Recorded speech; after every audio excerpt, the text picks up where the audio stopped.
महाराष्ट्राचा। नमस्कार, मी प्रतिभा। संध्या लाईव्ह मध्ये आपल्या सर्वांचं स्वागत।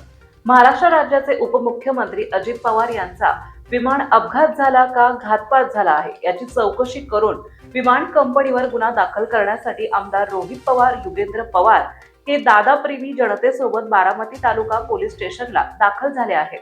या विमान अपघाताची चौकशी करावी आणि विमान कंपनीवर गुन्हा दाखल करण्यासाठी आमदार रोहित पवार, युगेंद्र पवार यांची उपविभागीय पोलीस अधिकारी सुदर्शन राठोड, तालुका पोलीस निरीक्षक चंद्रशेखर यादव आणि वकिलांसोबत 1 ते 1.5 तासांपासून चर्चा चालू आहे। अजितदादांना न्याय मिळालाच पाहिजे, रोहित पवार यांना Z+ सुरक्षा मिळालीच पाहिजे असे म्हणत राजेंद्र दादा पवार आणि सर्व बारामतीकरांसोबत बारामती तालुका पोलीस स्टेशनमध्ये ठिय्या आंदोलन करण्यात आले। अजितदादांना त्यांच्याच बारामतीत संबंधितांची चौकशी करून गुन्हा दाखल होऊन त्यांना न्याय मिळणार का याकडे संपूर्ण महाराष्ट्राचं लक्ष लागले आहे।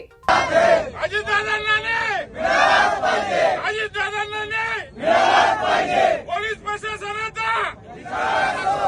प्रशासनाचा अजितदादांना न्याय, रोहित दादा तुम आगे बढ़ो, हम तुम्हारे साथ हैं।